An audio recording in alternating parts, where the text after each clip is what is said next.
Bonjour à tous, j'ai le plaisir de vous retrouver cette semaine pour une nouvelle leçon, en compagnie de Karel Dantener, bonjour, Enchanté.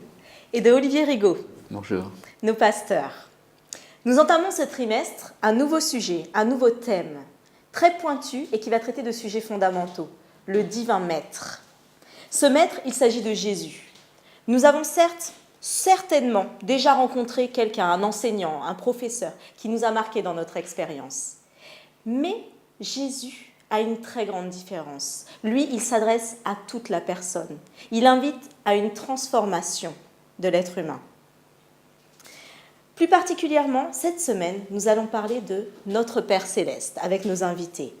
Et tout d'abord, j'aimerais inviter donc Karel Dantener, si vous voulez bien prier avec nous pour que Dieu nous guide dans cette étude.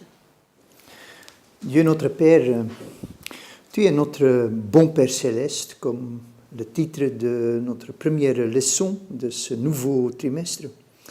Et nous te remercions, Seigneur, que nous pouvons t'adresser vraiment comme notre bon Père Céleste. Nous te remercions, Seigneur, que nous pouvons nous appeler tes enfants, que tu es avec nous, que tu nous guides aussi dans notre étude de ta parole. Et nous t'invitons, Seigneur, d'être avec nous par ton Esprit Saint, de nous éclairer, de nous parler à travers de la parole, tes expériences, et que ça puisse nous enrichir. Sois avec nous, Seigneur, avec tous nos internautes qui suivent avec nous. Nous te le demandons et nous te le prions au nom de Jésus. Amen. Amen.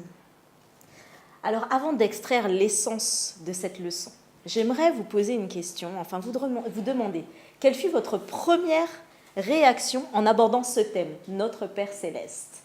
J'aimais bien la première phrase du questionnaire qui disait que la toute première du trimestre, Jésus prenait plaisir à parler de Dieu comme le Père. Le Père, ça évoque forcément la joie, la confiance, l'assurance. Et c'est vrai que prendre plaisir à parler de Dieu comme un Père, c'est quelque chose de fort. Donc voilà, je pense que le mot papa a quand même vraiment quelque chose de... C'est un mot qui a un sens très fort, profond. Quand un enfant appelait son père papa, c'est un mot chargé de sens. Ça crée même une certaine intimité avec cette personne. Moi, j'ai pensé à des personnes que je connais qui ont eu des difficultés avec leur père, qui ont peut-être eu un père, mais pas un papa. Ouais. Parce que pour moi, il y a une différence entre un père et c'est peut-être plus facile d'être père, mais peut-être moins facile d'être un vrai papa. Et donc, on est heureux si on a connu un bon père, un bon papa qui protège, qui soigne, qui est là à côté de toi en tant qu'enfant. Mais il y a beaucoup de personnes aujourd'hui dans la société qui ont manqué quelque chose, qui n'ont pas eu ce père à côté d'eux. Il y a même des enfants qui ne connaissent pas leur père, ou le père est mort, ou des divorces, enfin il y a plein de problèmes aujourd'hui. Donc il faut aussi penser à eux. Donc qu'est-ce que la Bible peut nous apprendre sur ce sujet si on n'a pas connu cette relation enfant-père? Et vous m'amenez à ma deuxième question, justement. Dans la Bible, parce que nous pouvons avoir l'expérience d'un père, certains ne l'ont pas, nous pouvons l'avoir autour de nous, observer. Mais qu'est-ce que la Bible nous enseigne sur la signification d'un père, du père? Est-ce que vous pouvez nous éclairer sur ça? Qu'est-ce que la Bible nous dit? Le père, dans le dictionnaire courant, Larousse, c'est celui qui a engendré un enfant. Engendré ou aussi adopté. Et je pense peut-être le premier sens, la première signification du mot père, par rapport à la Bible, c'est dans la Genèse, le Dieu créateur, le Dieu père, le Dieu qui donne la vie, qui est l'origine, qui est la source de vie.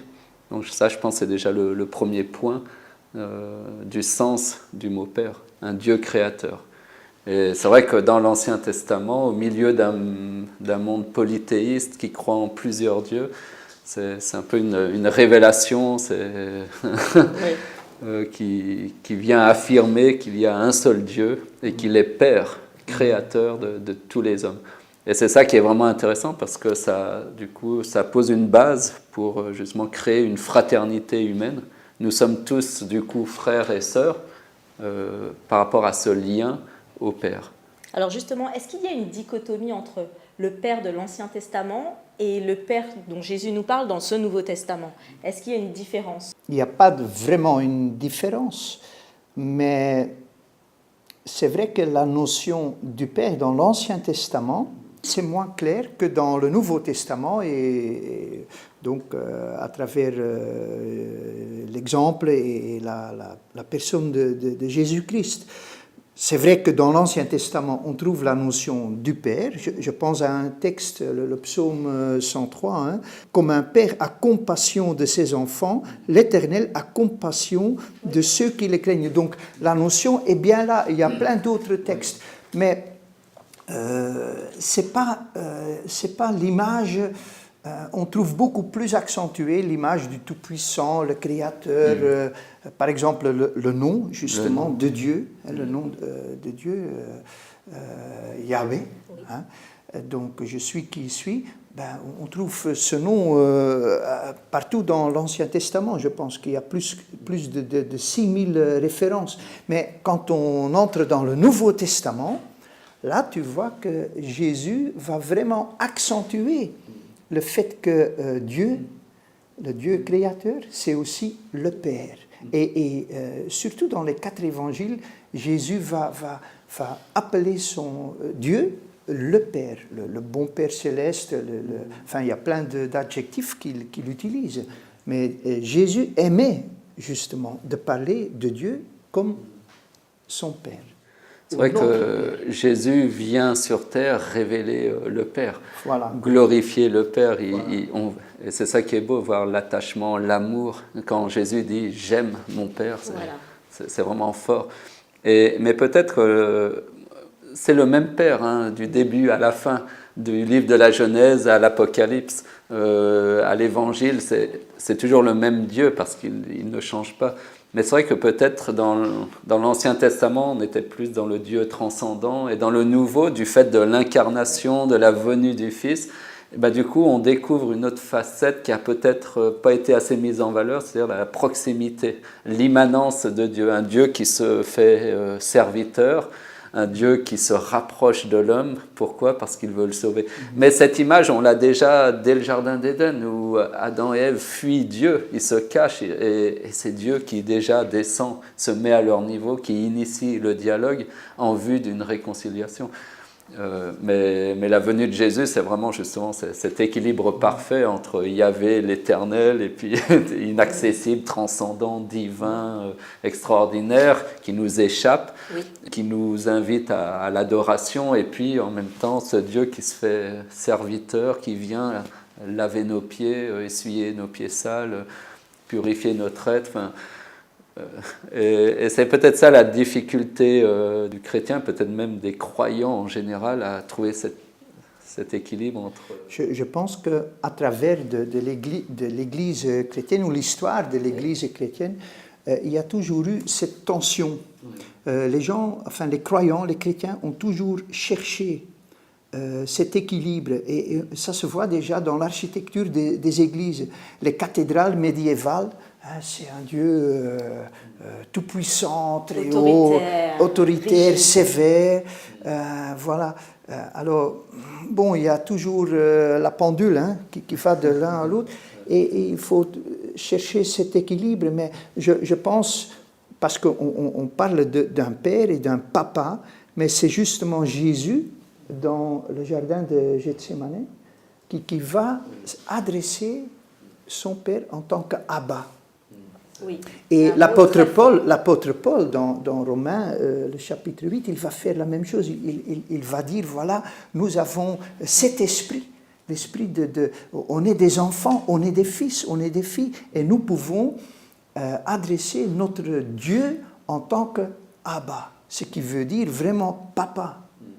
Parce qu'il y a Ima, c'est pour la maman, Et Abba, c'est vraiment un papa. C'est pour ça qu'au début que je disais, Abba, papa va plus loin que père. Alors justement, dans cette dimension du Abba, du papa avec cette intimité, comment cela pourrait s'exprimer à notre niveau? Parce que nous pouvons le concevoir en fait pour Jésus, Jésus qui l'appelle son père puisqu'il était bien avant la création du monde déjà avec son papa. Mais aujourd'hui pour nous, dans cette relation, vous parliez Olivier d'immanence. Donc on a souvent dans nos conceptions parfois cette dimension que Dieu c'est ce Dieu omnipotent, omniprésent, omniscient qui a cette hauteur. Pourtant, comme vous le disiez, il est venu jusqu'à nous. Donc, si je puis me permettre, comment crée-t-on ce lien en fait avec ce, pour l'appeler papa? Je sais au début de mon expérience quand je suis arrivée dans l'église, c'était Seigneur, c'est Dieu, mais dire papa c'était difficile parce que ce Dieu, comment crée-t-on ce lien avec ce Dieu? C'est Dieu qui crée ce lien, c'est Dieu qui vient à nous, c'est Dieu qui... Voilà, on est quelque part comme des enfants, un enfant abandonné dans la boue qui n'arrive pas à s'en sortir tout seul, et Dieu vient, il nous prend, il nous soigne, il panse nos plaies. Enfin, moi, dans ma vie, j'ai vécu la moitié de ma vie loin de Dieu, l'autre moitié avec Dieu, et c'est l'amour de Dieu qui m'a touché, tous les soins qu'il a prodigués, la vie qu'il a impulsée en moi, son amour.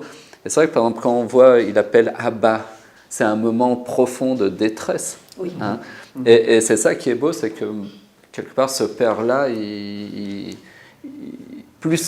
est encore plus présent au moment de la souffrance, au moment du deuil, au moment du désespoir. Il est capable d'être extrêmement proche de nous, extrêmement présent. Et dans ces moments de doute, de violence ou de souffrance, on a deux choix. Soit on tourne le dos à Dieu en disant « tu m'as abandonné », soit on se tourne vers lui et on dit « mais tu es pas mon père, tu es mon papa ». Et un papa, eh bien, je peux m'appuyer dessus, je peux compter dessus. Et je crois que lorsqu'on lève les yeux vers l'Éternel, comme pour le Christ, il envoie toujours un ange, quelqu'un pour nous sortir, pour nous aider. Oui. Donc je crois que le lien, c'est Dieu qui le crée. Et la question est, est-ce qu'on est prêt à se laisser toucher par Dieu? Est-ce qu'on est prêt à se découvrir Est-ce qu'on est prêt à vouloir prendre sa main quand on voit que des choses se passent autour de nous, puisque on peut ne pas avoir au départ cette expérience avec Dieu, mais certaines choses vont se passer. Est-ce qu'on veut saisir cette opportunité? Est-ce qu'on veut répondre à Dieu et donc le suivre? Oui, ça c'est vrai que c'est une question qui peut... Vous savez, la question de Dieu à Adam, où es-tu, hein, oui. C'est une question qui résonne en chacun de nous. Où es-tu? Et Dieu... par cette question, se propose, mais il ne s'impose pas. Et la question est, est-ce qu'on veut justement entendre et est-ce qu'on veut surtout répondre? Et je crois que si on ose répondre, Dieu est prêt à aller plus loin avec nous. Et il y a cette parabole de Jésus, justement dans Luc, chapitre 15, avec le Père... Oui. Qui attend le fils, le retour du fils prodigue. Et ça, c'est vraiment l'exemple par excellence. Hein. C'est le Père qui est plein de compassion, c'est lui qui attend, c'est lui qui court vers le fils, qui tombe à son cou, voilà, c'est vraiment le Père, ça. Oui, et c'est vraiment cette dimension qu'on veut qu'il y a à comprendre. Qui restaure, qui réhabilite, voilà, c'est ça le Père. Hein. Donc dans Jean 14, 8, Philippe demande à Jésus, « Seigneur, montre-nous le Père, et nous serons satisfaits. » Et Jésus lui répond, verset 9, « Il y a si longtemps, et tu ne me connais pas, Philippe? Celui qui m'a vu a vu le Père. » Alors, en lisant ceci, une question m'interpelle. Déjà, qu'est-ce que Jésus voulait signifier par cela? Celui qui m'a vu a vu le Père. Quand on pense à Moïse, l'Ancien Testament, à un moment donné, dans Exode 33, Moïse demande qu'il peut voir Dieu. Et Dieu lui dit, c'est pas possible. Personne ne peut voir Dieu. Mais justement, Jésus va dire dans sa prière sacerdotale, il va dire je t'ai fait connaître aux hommes. Il dit ça à son Père. Je t'ai fait connaître. J'ai montré qui tu es.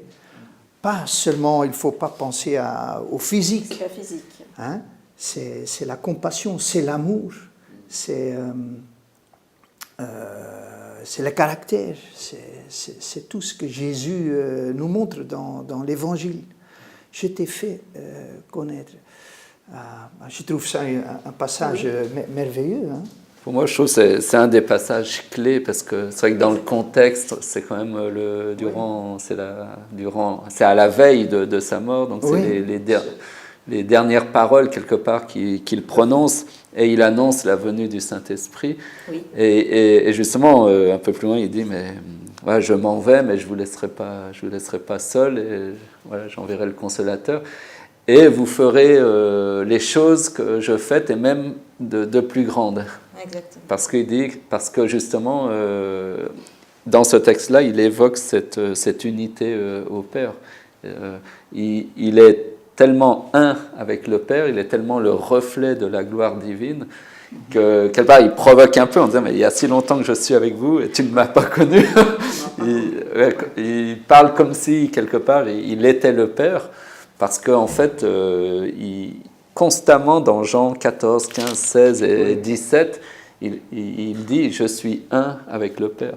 Je suis dans le Père est en moi. Et quand l'Esprit viendra, vous ferez la même chose parce que je serai en vous et vous serez en moi. Voilà. Et c'est pour ça que vous ferez les mêmes choses que moi et que la gloire de Dieu peut se manifester dans votre vie de la même manière. Parce qu'il le dit bien, c'est pas que les actions qu'il fait, c'est le Père qui les fait. Je crois que la question qu'il pose aux disciples, c'est mais comment tu peux ne pas reconnaître les œuvres de Dieu le Père à travers ma mission, mon ministère, à travers ma personne. Voilà, parce que cette conception est assez difficile dans le sens où, personnellement, je ne suis pas le reflet de mon papa terrestre, je dirais. Donc, on pourrait se dire, mais comment, en me voyant, peut-on voir mon Père ? Et il y a, comme vous le disiez aussi, donc un verset, donc Jean 14, verset 12. « Oui, je vous le déclare, c'est la vérité, celui qui croit en moi fera aussi les œuvres que je fais. Il en fera de même et bien des plus grandes, parce que je vais auprès du Père. » Donc il y a bien cette notion de, comme vous le disiez aussi, quand Jésus est venu, ce n'est pas pour refléter ce Père physiquement, mais dans son caractère, dans son amour, dans toute sa dimension, qui nous permet donc d'avoir en fait cette, pour nous, puisque nous avons besoin quelque part d'avoir aussi une image, c'est humainement cette conception d'un Père là-haut avec toute une dimension d'amour, c'est quelque chose qui nous dépasse. Mais pour autant, Jésus est venu nous donner, vous utilisiez un mot très fort, se révéler, donc révéler en fait cet amour et cette présence du Père. Jésus va dire celui qui m'a vu a vu le Père. Mais voir dans la Bible, c'est vraiment connaître et ça va au-delà d'une connaissance théorique ou théologique. C'est relationnel. C'est expérience. Oui, et donc on parle d'un lien, d'une intimité. Dans le même passage, et c'est en fait un fil rouge dans l'Évangile selon Jean. Tout ce que Jésus a fait, tout ce que Jésus a dit, partout on lit, et ça commence dans Jean 1, 18 déjà, tout ce qu'il dit, il est en lien avec le Père. C'est le Père qui lui montre ce qu'il doit faire, c'est le Père qui... Donc, et c'est ça qu'il faut... c'est ça que Jean veut accentuer ici. Quand on voit Jésus, quand on entend Jésus, c'est Dieu. C'est Dieu. Il est la voix, la parole de Dieu. Oui, voilà. C'est le début de Jean 1, hein, le verset 18 est très fort là. Je pense à l'Ancien Testament, justement quand on pense à voir Dieu. Hein. Donc dans l'Ancien Testament, c'est vrai que même Moïse n'a pas vu Dieu. Hein. Il a vu passer Dieu par derrière quand on lit Exode. Mais je pense à l'histoire de Job. C'est très intéressant ce passage. Donc au début de Job, premier chapitre, on commence à introduire Job. C'est un homme intègre et droit, il craignait Dieu, il se détournait du mal. Enfin, on connaît Job, c'est un homme, c'est un croyant, il connaît Dieu. Oui. Il connaît Dieu, mais il connaît Dieu comme le Créateur, il connaît Dieu comme le Tout-Puissant. Mais alors, on connaît l'histoire et l'expérience de Job. Hein. Il va perdre ses enfants et tout. C'est bien. Voilà. Mais alors, regardez tout à la fin ce qu'on va lire dans Job 42, le dernier chapitre. Et donc, il faut savoir aussi la signification de son nom. Le nom de Job veut dire « Où est le Père ?» Où est le Père? Il ne connaissait pas Dieu comme Père. Il connaissait Dieu comme le Tout-Puissant, comme le Créateur. Mais à la fin, il va dire « Maintenant, mon œil t'a vu. » Le verset 5. Hein? « Mon oreille avait entendu parler de toi. » J'avais entendu parler de toi. Et beaucoup de nos contemporains, peut-être ils ont entendu parler de Dieu. C'est quelqu'un là-haut, oui, c'est un tout-puissant, voilà. Mais à la fin de son expérience, et à travers de sa souffrance, etc., on connaît son histoire, il va dire, mais maintenant, mon œil t'a vu. Et c'est ça, c'est formidable ça. Parce que là, il a appris Dieu, il a fait connaissance avec ce tout-puissant, avec ce Dieu, comme un père. Il n'a pas vu Dieu physiquement, mais il le connaît maintenant différemment qu'au début ou avant de son expérience. Alors une question pratique qui m'interpelle. Si ces apôtres, pour revenir à cette relation que ces apôtres ont eue avec Jésus pendant 3 ans à ses côtés, si eux n'ont pas su voir en Jésus le Père, nous qui aujourd'hui, nous avons Jésus, enfin, vous l'aviez introduit avec le Saint-Esprit qui nous a laissé pour nous accompagner, mais cette personne physique de Jésus n'est pas là. Pourrait-on dire qu'on peut avoir une vision peut-être biaisée de ce Dieu, trop miséricordieux, trop dur, ou alors trop autoritaire? Comment peut-on être sûr que cette vision que nous allons avoir de ce Dieu, de notre Père céleste, n'est pas biaisée?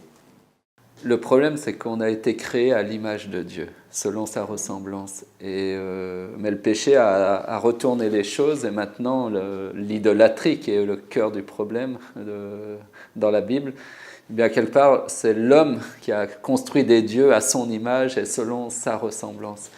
Et du coup, souvent, que ce soit les apôtres, ou que ce soit les Juifs à l'époque, ou que ce soit nous aujourd'hui, on veut bien de Dieu, mais on veut d'un Dieu un peu à notre image, qui nous ressemble, ou qui va un peu dans notre sens, qui va dans nos intérêts personnels. Oui. On veut un Dieu qui finalement soit un peu à notre image et qui ferait un peu toutes nos volontés et nos désirs. Et du coup, je pense que ça nous empêche de nous ouvrir à la révélation de Dieu. Cette révélation, que ce soit en Jésus-Christ, qui est venu révéler l'image du Père. Donc, on ne se laisse plus interpeller par la révélation parce qu'on vient avec des idées préconçues, des prédéfinies, des préjugés sur Dieu.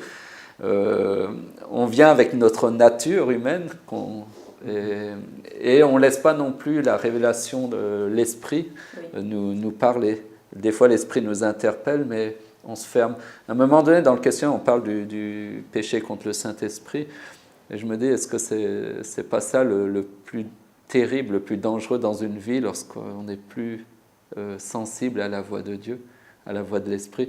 Comment Dieu peut nous ramener à la maison si on n'entend plus rien? Et justement, ça va juste m'amener donc pour essayer en fait de regrouper toutes ces idées sur le Père céleste, cette relation qu'il y a. Il y a un Père donc qui semble si patient, si réconfortant, si présent, comme notre Père, un Père enfin qu'on pourrait imaginer qui répondrait à tous nos besoins. Et Matthieu 6, 31 nous rappelle de nous inquiéter de rien. La version grecque originale nous dit même de nous interdire de nous inquiéter, de même avoir l'idée de nous inquiéter. Donc c'est très fort. Pourtant, la souffrance perdure dans ce monde. Donc pourquoi, s'il y a ce Père si émancipation, au risque de se répéter peut-être, mais peut-on expliquer pourquoi cette souffrance perdure quand même? Le meilleur est encore à venir. D'accord. Le meilleur est encore à venir. le monde qu'on connaît aujourd'hui et depuis quelques milliers d'années, depuis la chute dans Genèse, c'est pas le monde que Dieu a voulu. C'est pas le monde que Dieu a voulu, mais il restaure. Il a donné son Fils, il nous a donné les moyens pour construire un nouveau monde, pour attendre une nouvelle vie. Oui, la souffrance est là, mais Dieu est à notre côté. Dieu est à notre côté, et justement dans quelques leçons, quand on va étudier du Saint-Esprit, c'est vraiment le consolateur, celui qui est là, même dans la souffrance. Même dans la souffrance. Et regardez donc l'exemple de Job, c'est très fort là. Oui, parfois la souffrance peut m'approcher de Dieu. Parfois aussi, mais ça dépend de nous, ça peut nous éloigner de Dieu aussi. Il y a des gens qui perdent parfois leur foi. Oui, hélas, c'est vrai. Hélas, c'est comme ça. Je pense qu'il nous faut bien comprendre en fait tout le plan que Dieu a mis en place pour sauver les hommes. Ouais. C'est-à-dire que la première venue de Jésus, c'est l'œuvre de la croix, c'est Jésus qui dit « Je ne suis pas venu pour juger, mais pour sauver ». Et c'est le Père, dans son amour, dans sa miséricorde, dans sa compassion pour le monde, qui se manifeste. C'est l'amour de Dieu qui se manifeste pleinement à la croix, c'est extraordinaire. Dieu a tant aimé. Mais c'est là où on revient sur l'image du Père, parce que le Père, c'est aussi, il représente aussi l'ordre, l'autorité, la loi. C'est-à-dire qu'il met des limites pour protéger sa famille, pour en prendre soin. Et c'est vrai qu'on évite du coup de parler de sa deuxième venue, où là Jésus revient, mais pour mettre fin au mal, pour mettre fin à la mort, à la violence, à l'injustice. Et là, il vient, on a plus la dimension du Père. Et c'est vrai que dans le Nouveau Testament, on dit souvent « Oh, le Dieu du Nouveau est mieux que l'Ancien ». Non, le Dieu du Nouveau est le même, puisque si vous lisez le livre de l'Apocalypse, je pense que c'est tout aussi cru que l'Ancien Testament. Il est le même, mais seulement il faut avoir une vision complète de l'œuvre du salut et du caractère de Dieu, qui est à la fois amour, mais qui est aussi justice. Dans un monde de plus en plus injuste, on a de plus en plus besoin de prêcher la justice de Dieu. Dire que ce monde n'est pas... a un sens, que même s'il y a des injustices, des violences, des souffrances par lesquelles on peut passer, Dieu non seulement est là en tant que Père pour nous consoler, mais il est là aussi en tant que juge pour nous défendre, pour nous rendre justice de tout le mal. Et si on a une mauvaise conception de la justice de Dieu, on sera des gens peut-être incapables de pardonner. Parce que, pourquoi les gens ne pardonnent pas? Parce que dans leur cœur, ils veulent justice. La victime réclame justice. Et s'ils n'ont pas compris la justice de Dieu, ils vont se venger eux-mêmes, ils vont faire justice eux-mêmes, et ils ne vont pas entrer dans le projet de Dieu, qui est le projet de salut pour les pécheurs. Oui. Donc encore une fois, je pense que cette question-là renvoie à cet équilibre, cette tension dont on parlait et je pense que entre l'amour et la justice. L'auteur de cette leçon, de cette première leçon, il a bien réfléchi au titre. Parce qu'on parle vraiment du bon Père céleste. Et là, tu as les deux dimensions. Oui. Vous avez les deux dimensions. C'est le Père, mais il est aussi le Tout-Puissant, qui est là, adoré par des millions d'anges. La dimension céleste, c'est le Tout-Puissant, c'est l'omniscient, c'est l'omnipotent, c'est tous les adjectifs qu'on trouve dans la Bible. Et là, ça demande, bon, je peux m'adresser à mon Dieu en tant que Père, il est mon Père, il est mon Papa, mais il faut aussi du respect. Parce que c'est le Tout-Puissant, c'est le Créateur, c'est le Roi des Rois, c'est ces deux. Et je trouve l'équilibre n'est pas toujours facile, parce qu'on a tendance, comme dans l'histoire de l'Église, on a tendance d'accentuer l'un ou l'autre, mais il faut vraiment les deux. Moi, j'aimerais quand même donc dire sur cette étude qui est à la base et qui a été très importante de commencer par celle-ci, puisque la base, le Père, le Créateur, le Tout-Puissant, comme nous l'avons dit, est aussi une étude qui, dans la pratique, doit nous amener à nous rapprocher de ce Dieu, pour le connaître, pour vivre des expériences avec lui. Donc, vous avez pu le voir, nous ici présents, nous en parlons avec une telle ferveur, un zèle, parce que ce Dieu, cette relation avec ce Dieu, ça promet de grandes expériences. Mais c'est aussi disponible pour chacun de nous. Absolument. Et c'est cela que nous voulons bien mettre en avant. Il y a aussi une dimension essentielle dont nous avons parlé, qui est cette dimension de révélation par Jésus-Christ, qui est venu pour nous montrer qu'il est venu nous sauver. Ce Père, à la base, dès le début, avait prévu un plan merveilleux pour nous sauver, pour nous aider. Donc, merci à tous les deux pour cette étude, que nous puissions continuer à rester entre les mains et faire confiance à ce Père céleste et renforcer cette relation avec lui pour qu'il nous aide chaque jour. Nous vous donnons rendez-vous la semaine prochaine pour une autre leçon. Au revoir.